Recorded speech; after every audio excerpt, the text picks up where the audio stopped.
Alright, response video on the same subject. Still doing this two-slit fraud case, and it's a fraud. So Hythloday has posted two videos taken from other sources for which he doesn't leave links, which would be a good idea, just so I could maybe communicate with the person who made the original video and point out what they should do to demonstrate to Hythloday that he's full of shit. Anyway, one of them, he says, draft science has no answers for microwave. Now, clearly he's the one with no answers. I mean, I'm making the accusation of fraud, and his response is fraud is okay. He doesn't explain how it's not a fraud, how the experiment's not fake, how it implies something that just clearly isn't true. Instead, this is exactly the same experiment, also produced by MIT, by the way, with what looks like exactly the same equipment as Professor Lewin used.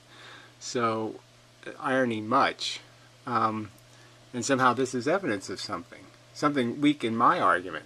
No, I'll demonstrate again how this experiment implies something. Alright? And that implication should be squelched. The person performing the experiment should point out exactly why this is happening, and that it has nothing to do with the carrier frequency. It's all about the interpretation of the audio signal that's put on top. Then he posts the video, two sources, microwave, double slit.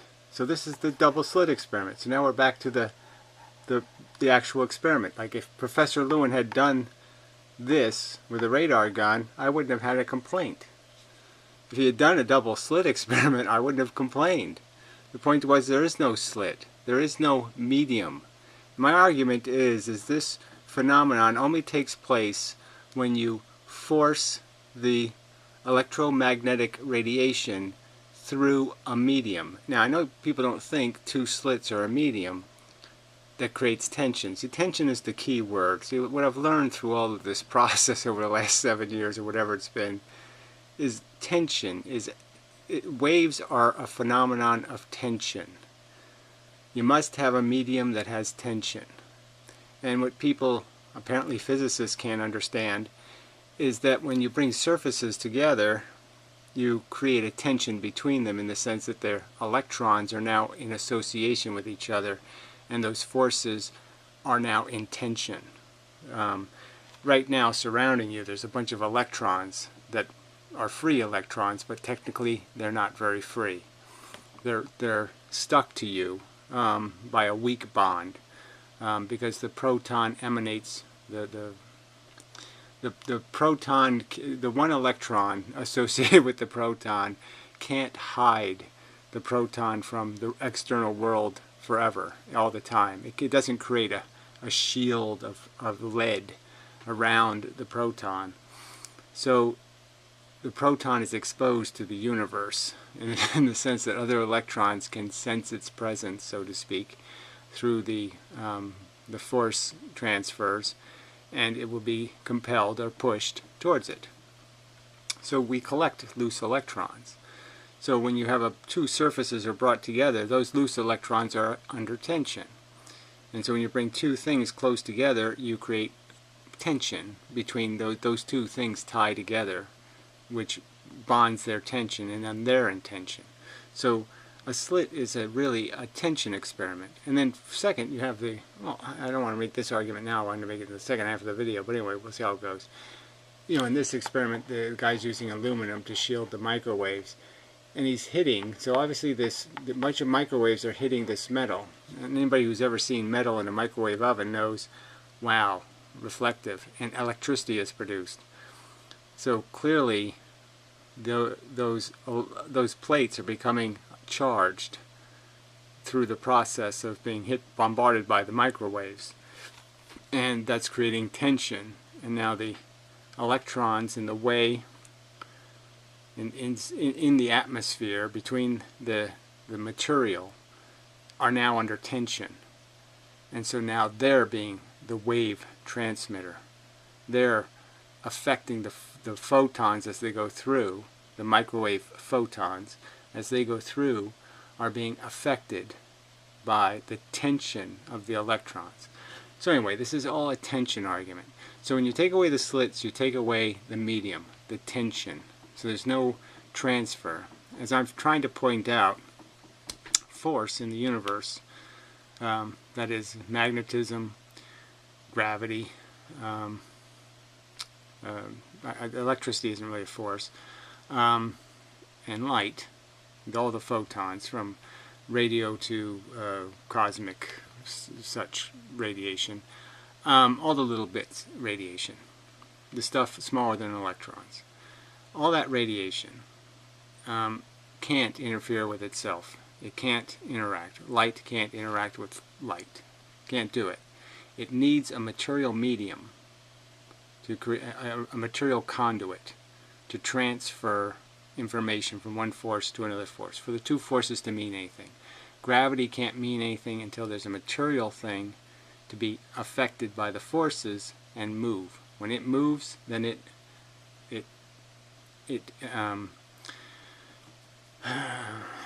not imposes, induces the creation of gravity.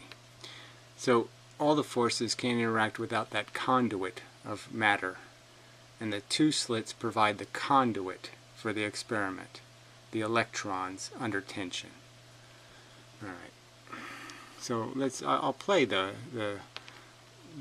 MIT video and use it to explain. It's 2 minutes. It's not very long, and it just shows another view of exactly what Professor Lewin did. So it's the same exact experiment, except with a little more information.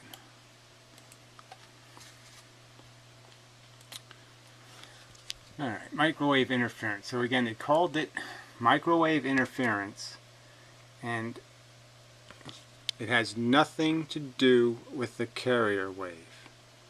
There's no carrier wave interference in this experiment. None. So it's just wrong to say that. So yes, MIT is full of crap.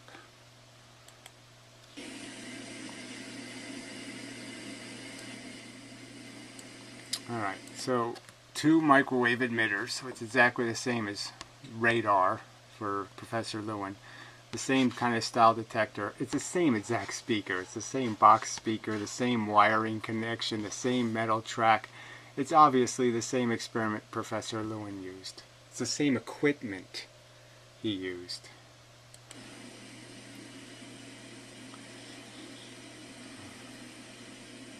I just love videos where they can't expend the 10 seconds of audio to explain what they're doing. Yes, it's very interesting. Speaker, yes, we got that. So we're using the same tone, and you can see the tone is on the oscilloscope. So this is revealed. This is not the microwave signal. This is the audio tone being fed into these two radars. So the radar is being turned on and off at this wavelength.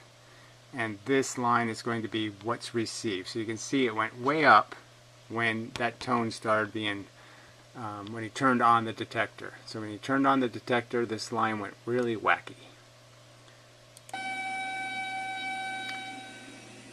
So there's it created such a big signal that it wiped out the whole screen on the oscilloscope. So now he's going to move it from the center. So then he got to a dead spot, and now he's going back to a loud tone again.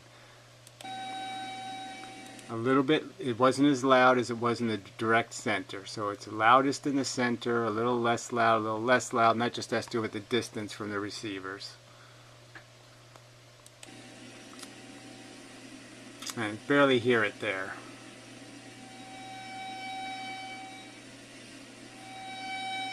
Loudest in the center. 3/4, 1/4.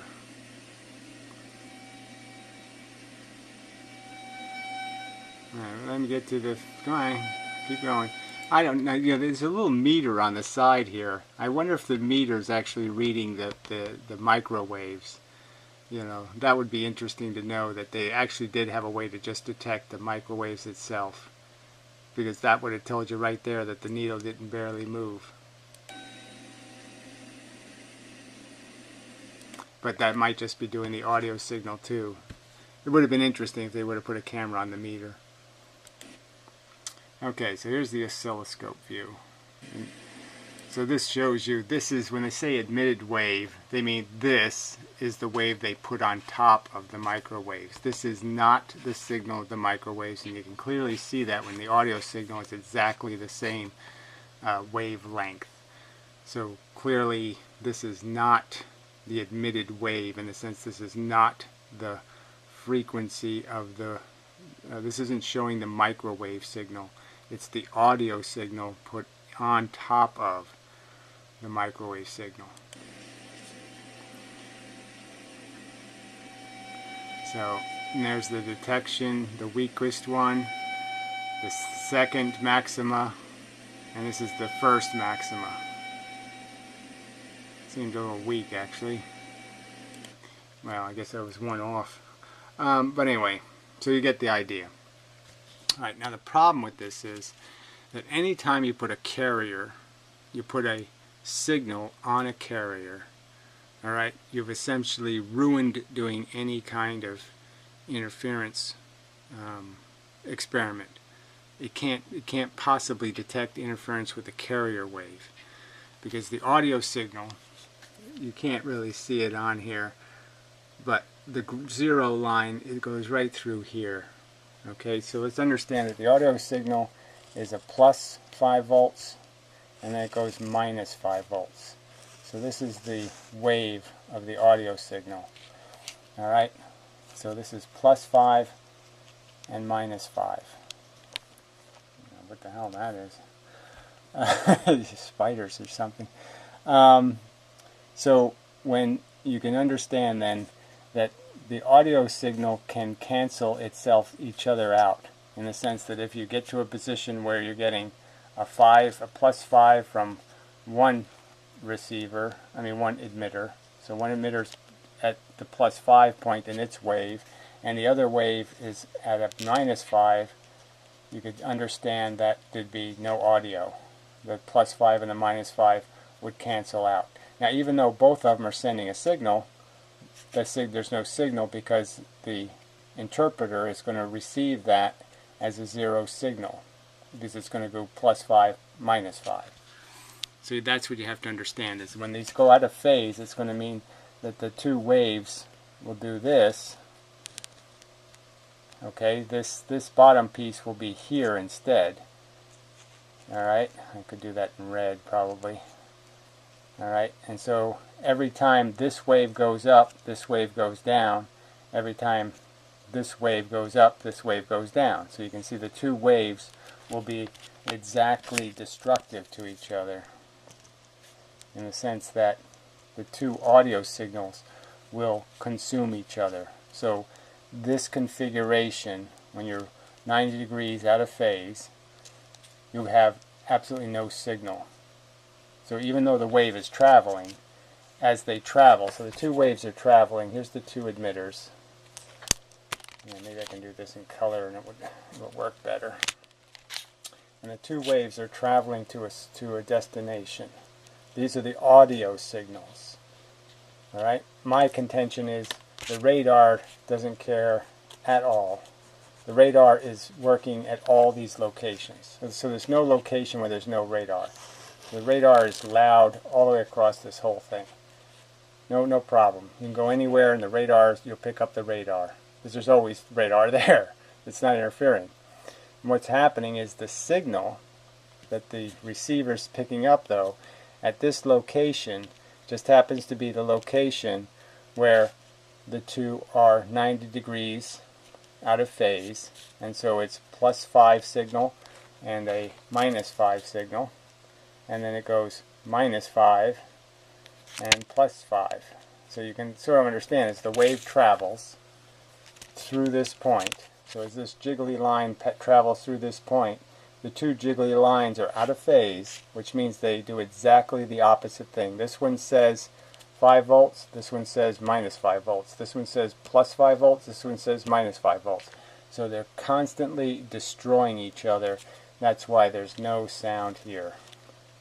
And exactly the opposite happens when they're another turn out of phase, as the two waves end up complementing each other, so it gets twice the signal, the audio signal. But that's all. The basic microwave signal is not interfered with at all. This is just a distance equation. As you travel the distance, this is your little square here, okay, and this is the change in the wavelength here. So as you make this line longer, 3 centimeters, I think it was, is where you have and that calculates out at a distance to say 7 centimeters out here. So from here, the 3 centimeters is one wavelength. We're talking about a 90-degree turn, so it'd be like 1 centimeter or less, and that would calculate out to 7 centimeters in real distance for where you'll get the 90-degree shift in the phase. And that's what we're talking about, is a 90-degree shift in the phase. And so every time you shift the phase 90 degrees, you change the pluses and the minuses. And you have 2 pluses or 2 minuses, which are the same thing.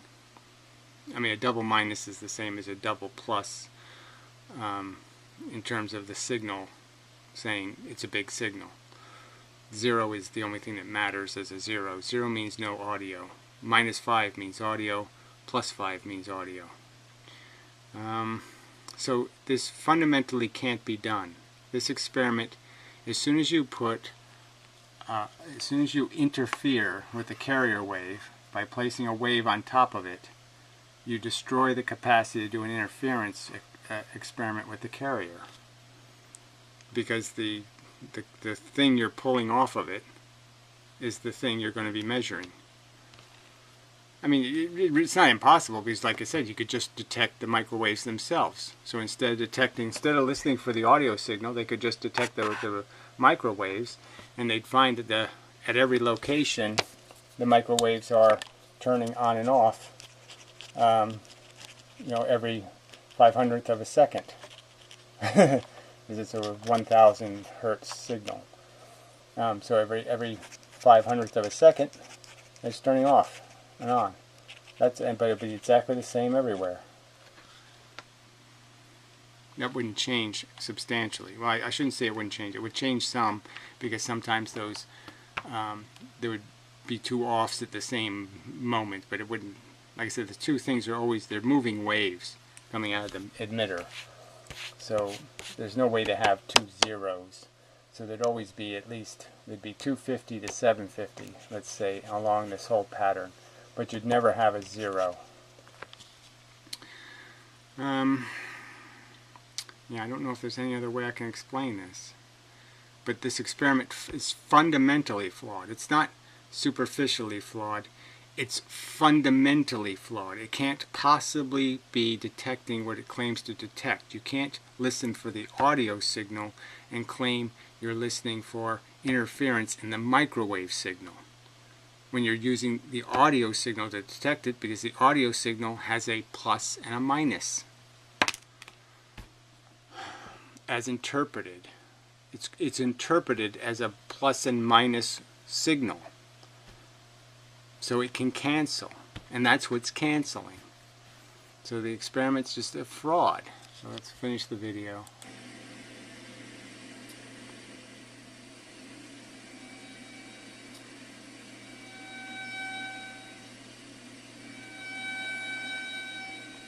So the loud things are just when they're on phase. That means they're both going to the extreme end. Extreme end. Wrong way to say it.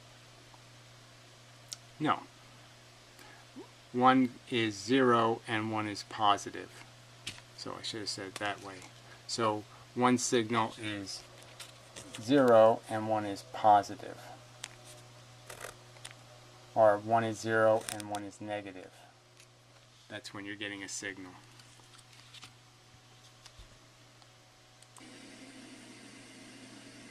Alright, so this is interesting. So now there's no signal, right? So you're not hearing any audio. The microwaves are still going to this thing, but you're not hearing the audio. So this is clearly a spot where you have the +5, -5 scenario. So the 2 are canceling each other out. and now he covers one of the detectors. Now obviously if I cover one of them, it wouldn't matter which one. If I take away the +5, I still have the hard -5, and if I take away the -5, I still have the hard +5. So that shows to you that the signal, okay, that you're hearing, because it's going to get really loud. So just see how loud it gets. So we know it's only one emitter now. One emitter is only going to be producing the signal, and we know it's going to be really loud. So if it's one emitter and it's really loud, that means that every other point where it was really loud, it was only one emitter that was actually producing an audio signal. The other one was at the 0 point. So you're just detecting when one is gone to 0 and one is gone to +5 or -5. Those are the loud signals. There is no double 5 or double 5 here. There's just +5 or -5 gives you a full signal. And like I say, distance will deteriorate that to a 4 or a 3. Now listen how loud. Look how loud that is. Okay, so there's only one emitter, and it's the loudest signal you heard in the whole video. So that just kind of demonstrates that it's only a +5 signal possible. I mean, it's obviously the whole signal is 10 in the sense it goes positive to negative to create the audio signal. But that has to do with the audio signal. I'm just saying voltage-wise, it's clearly a +5 and a -5 signal. It's a 10 volt difference. But when it's interpreted by any device that interprets those kind of things, it's always interpreted as a +5 signal plus a -5 signal. So each emitter is producing the full 10 volt signal. It's probably wrong. I'll probably confuse you now. Yeah.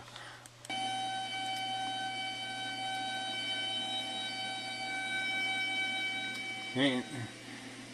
It gets really weak at that end, but that's just because of the shape of the emitter. The emitter is flanged. You can see there's a flange on the emitter, so the emitter is it's not admitting microwaves that way and that way, it's just admitting them in this plane. And so he goes beyond the plane of the emitter. Alright, so is there anything else I got to say on that? So again, you heard how loud the signal was with only one emitter. And so that's probably all I need to say, is that demonstrates, do this again. Alright, one emitter, really loud signal. Alright, so that tells you that just one emitter, there's just no such thing as a double audio signal. There's no such thing. There's no twice as loud. This is as loud as it gets, and that's because there's a clear peak. And there's nothing creating the trough that the peak will be combined with. So this one was producing a trough at that distance. It was the proper phase for a trough to show up. At this millisecond, it was the peak came from this one. A millisecond later, this one went to trough, and this one went to peak. So no matter what this one was the opposite. That's why there was nothing. When you take this thing off, that's what was happening. The two were canceling out. Now you cover one of them, you get a full +5 or you get a full -5. No blended signal. So this has nothing to do with detecting microwaves. It has everything to do with interpreting audios carried on a microwave. It's just a phony experiment rigged for the purpose of trying to demonstrate something that isn't true.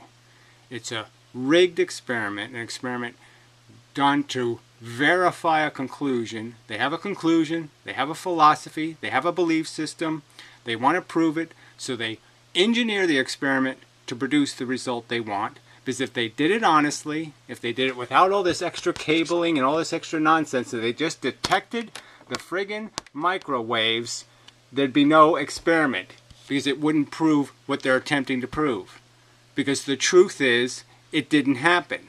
The microwaves aren't interfering with themselves because there is no medium of matter, no electrons here to interfere with these signals. So there can't be any interference pattern because there's no matter to create it. This is just fake, fraud, and phony.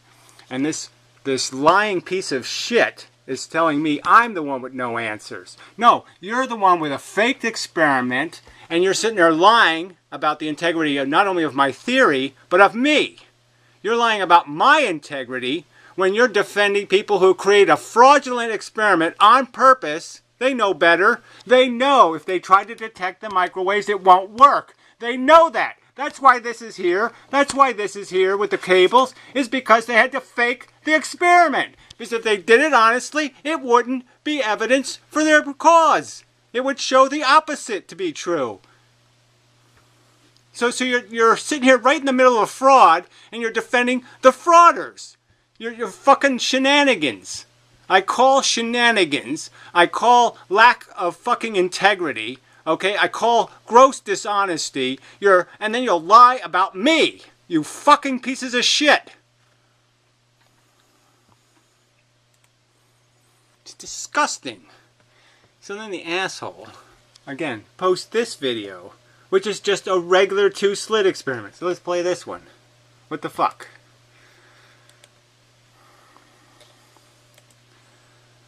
But it's just disgusting. I can't hear you. Yeah, try again. No hope. I'll explain it to you. So this is a little microwave detector. This is his 2 slits made out of aluminum. Obviously not very well constructed, but whatever. It's not a very good 2-slit pattern anyway. So it really doesn't matter that it's pretty shabbily constructed.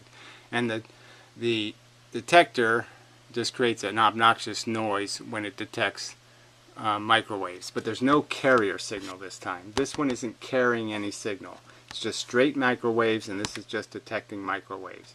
So there's no bullshit here anyway. But there is a material in front of the emitter.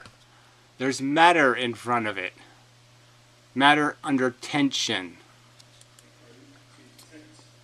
Alright, let's do it. Yeah. It's going to sound worse than that. Alright, so you go to weak. See, it doesn't go to completely zero very well. It doesn't go very loud very well. So it's obviously a very weak pattern in a lot of noise.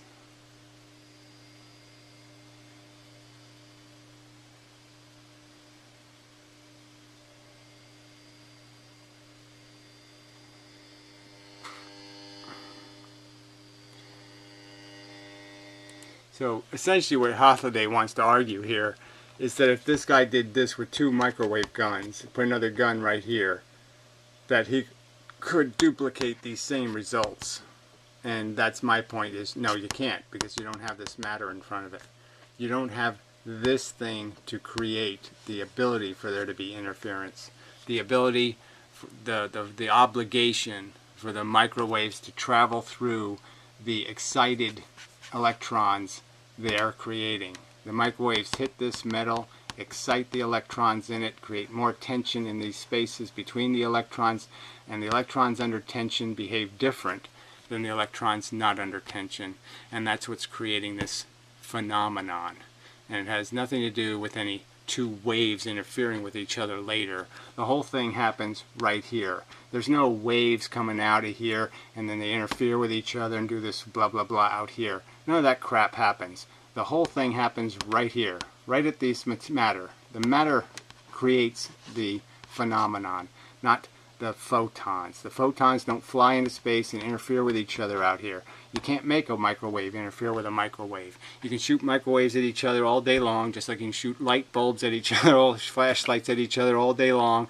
You will never get the photons to bounce off of each other, to interfere with each other in any way, to notice each other in any way whatsoever, ever. And there's no evidence that they ever did do that, and these experiments are set up to imply that that's happening, because they don't understand that this is matter, and that matter has electrons under tension. They're physicists, but they don't understand that. So again, it would be nice if you would place a somewhere in the description where you got the video. I did ask the question. So it is your claim that this is the same as using 2 guns and no slits. Let's see if I get an answer. But this is just disgusting for this asshole to sit there and tell me that I haven't answered or addressed anything when you're the one not addressing the clear accusation, which is this isn't just ignorance. This isn't just, oh yeah, I'm supposed to believe the MIT professor doesn't understand what I just explained about putting an audio wave on top of the carrier signal, and how you can't do an interference experiment on the carrier signal when you've distorted it with an audio signal, and then go detect the audio signal and claim you're detecting the carrier. I mean, they're clearly detecting the audio signal, okay, clearly. They're not detecting, of course they have to detect the radar to detect the audio signal, but they're clearly not interested in how much radar is getting to the receiver. They're just clearly concerned with how much of the audio signal got to the receiver. This is just such bullshit. So we'll read a couple of comments and be done with this shit. I'm just so sick of this crap. I mean, these assholes downrate my videos. They make these bullshit remarks about how I haven't answered something when you're the ones not answering. You made your answer to the bad teacher saying, red light is like a Mack truck and blue light is like a Volkswagen. That's okay. You sit there and justify faking images. You and the cowboy guy who you liked his video, where he just basically said it's okay. The Hubble telescope they can put the images through 15 versions of Photoshop. It doesn't matter what they do to it. They can't possibly amplify an artifact. They can't possibly make any mistakes or misjudgments, because all we know, all the scientists are perfect, and they can't be just assholes, fakers, and they can't be just stupid. That's not possible. Alright. Anyway, Dean Austin says, anyway, if this video are so awful, it just contrasts your videos and makes you look better. Yeah, I'm not doing this to look better. I'm doing this to have an argument about what the truth is, and these fuckers are lying, and they get away with it, and that pisses me off. And for you to think it shouldn't piss me off, it's just another pile of bullshit. People should be pissed off when there's liars walking around saying shit that's a lie. Everybody should say that's wrong. They shouldn't just say, oh well, so what? It makes you look more honest. Fuck that. I don't want to look more honest. I don't want to be lied about. Be glad that he's a rambling fool. No, I'm not going to be glad. I'm not going to be glad that I have to go through all this harassment and all this bullshit for 7 years over this nonsense because of these fucking fanatical religious kooks who think they have some sort of integrity as intellectuals, because they don't. Rambling fool, and do your own thing. Well, I'm doing my own thing in an atmosphere where this is all I'm getting. Okay? Guess what? It gets really easy for other people to dismiss you if somebody else dismisses you. They just watch somebody dismiss, and then everybody else dismisses, and dismissal just becomes the answer. Just like your bullshit comment. Oh well, nothing you can do about it, so what? Ignore it. That's not going to work, asshole. You want to give me an example of where that works somewhere in history, you fucker? Ignoring it?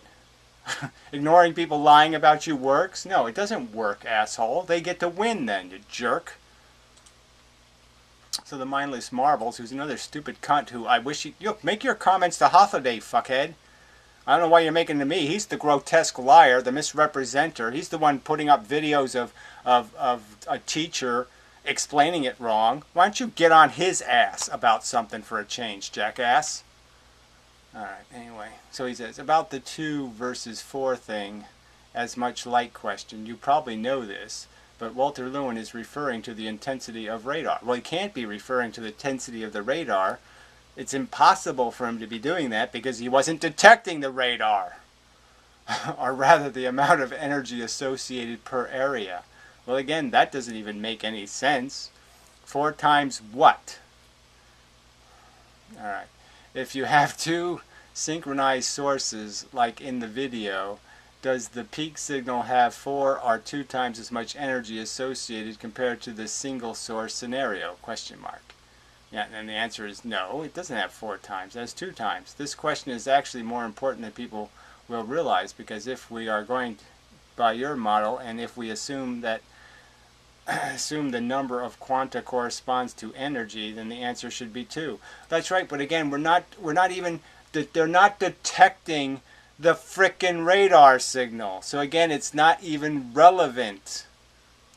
They're not even detecting the radar signal, in the sense that they're receiving it for one purpose, to see what it's carrying. And so then they're measuring what's being carried. And what's being carried is plus and minus. And that's what's doing the canceling.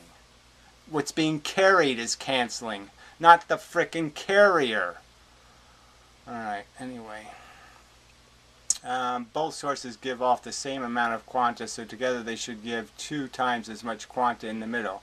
Yes, obviously, the signal should be, it should be 2 emitters worth in the middle, and then when it's a little bit further away at either one of the other 2 locations, it should be a little bit less, but still almost 2, and then further away it's maybe half or a quarter or some other lesser amount.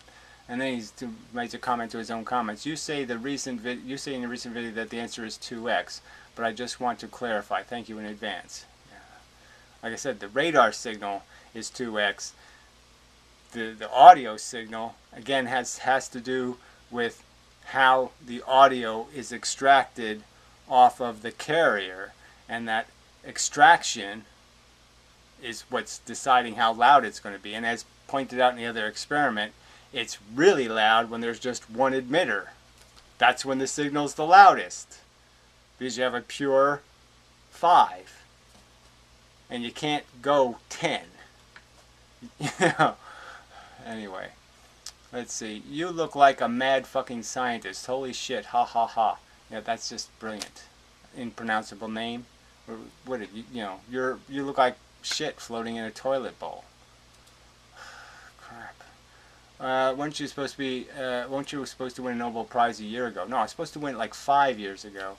And eventually I am going to, and I'll just be able to demonstrate as the Nobel Prize winner, and he'll basically point out how most of the human race is buttholes like you, who have a flapping mouth but no fucking goddamn brain. You don't have any goddamn intellectual integrity, no fucking idea of what honesty is. You're not smart enough to understand a motherfucking thing. You just talk. You talk without ever researching anything, without ever trying to understand anything. You just open your shitty mouth. You fart out of your goddamn face, and that's all most human beings are worth. They're just farting out of their face, and what the people who actually know something have to do is they have to say, shut the fuck up until you've earned the right to have an opinion. And earning it means you have to watch the fucking stupid lectures, you have to do a little bit of fucking research, you might even have to go to Wikipedia now and then. But you're not willing to do any of that, you fucking cunt. Asshole. Sean Peters. Fuck you. Let's see. So then this Wiltzer 808, another jackass with irrelevant mush. He said constructive interference. Well, again, the fucking carrier signal isn't interfering. Interference does not always mean attenuation in amplitude. Well, I guess it does when it's carrying something, asshole. Constructive interference means a boost in amplitude. What does that mean? So how does this comment mean anything? How does it answer the fact that the experiment can't possibly do what they're claiming it's doing? It's fundamentally broken. The physics are irrational. It can't fucking work. What's your answer to that, jackass? Alright, and then some Al Tatora guy, some kind of Arabic crap on my video. What the fuck are you typing that shit here for? Oh, God. And so then Hythloday, you are so wrong. I'll make a video. Well, I'm deleting that bullshit comment because your video was a piece of fucking steaming shit. You haven't come close to making a rational argument, and then you're making these outlandish accusations that I haven't fucking answered something. And I've goddamn answered your goddamn... I watched your damn video. Okay, I even played portions of it. Where the fuck did you make a fucking argument somehow explaining how everything I said was not accurate, jackass? You didn't do that. You didn't explain how I was wrong about anything, you fucking lying piece of shit. You're the one with no goddamn answer to why your fucking physics professors can't get their physics right. Why they have to rig the experiment. And it's clearly rigged for the purpose of showing something that isn't the goddamn truth. You lying piece of shit. Alright, some other guy and this is a different subject. I believe that the totality vacuum tubular theory of physical sciences. Am I right? Question mark? No, you're a fucking idiot. Fuck off. Okay, just watched 8 minutes of video. I downloaded the video years ago of a guy who created a rail track of specially cut magnets which had a polar force at an angle. Underside of the train was the opposite polar magnets which gave the train movement in one direction as it passed over the track. So there's another guy who believes there's perpetual motion in magnets. Good luck, asshole. You're an idiot. Okay, you got no evidence. So he says the attracting force was directed away from the upper magnets, which allowed the train not to just rock backward and forward in place, but to have you seen this? No, I don't watch loony videos. Every loony video on the internet I don't watch. But have you ever seen, like, have you seen the logical debunks of any of that? Have you seen the people who've actually tried to get even a wheel to be sustained for anything past the same amount of energy you put into it, to spin any longer than the energy you put into it using magnets? Have you demonstrated that at all? All they can do is make something, create less friction. That they can't create energy, idiot. Fuck. Okay. So another brilliant remark. The outer shell of an atom is a negative charge, so they repel. There's no accommodation. So again, he actually thinks the electron somehow creates an entire shell around every single bit of energy the proton emits, and none of it ever leaks out. So no proton energy could ever leak out. So no electron out here could possibly know there was a proton in there. Not possible, because the one electron has figured out exactly how to cover every single angle. All the time, every millisecond. No, not even close to the truth. You're a fucking idiot. Besides the fact that, yes, protons and electrons have the same charge, but they don't have the same charge density, because the proton is big and the electron is really little. Dopey. So there's always extra proton stuff. It's like the sun's gravity goes further than the Earth's gravity. The sun is the big thing. The Earth is the little thing. Charge density. Yes, the Earth and the sun have the same charge in the sense that they absorb gravity by the same mechanism. But clearly the sun's bigger. I just hate people. Anyway. There's not much to say. I mean, you show the deception, you show the chicanery, and they're all just going to defend it. Okay, that's good science. It's good science to mislead, to title a video, microwave interference. And there's absolutely nothing in the video that demonstrates you have detected microwave interference. Nothing. All you've demonstrated that at a distance, the two waves are out of phase, they're not in the same phase, and you're detecting the audio signal at that changed phase. And that's it. That's all you've demonstrated. No interference, no waves combining, no mixing, none of that crap necessary. Just shown that at an angle, the two waves travel a different distance, and that's it. That's all you demonstrate. The two signals. And if you change them by 90 degrees, then you have plus 5 volts, minus 5 volts. 0 volts, 0 audio. Plenty of microwaves, plenty of radar, just no audio signal.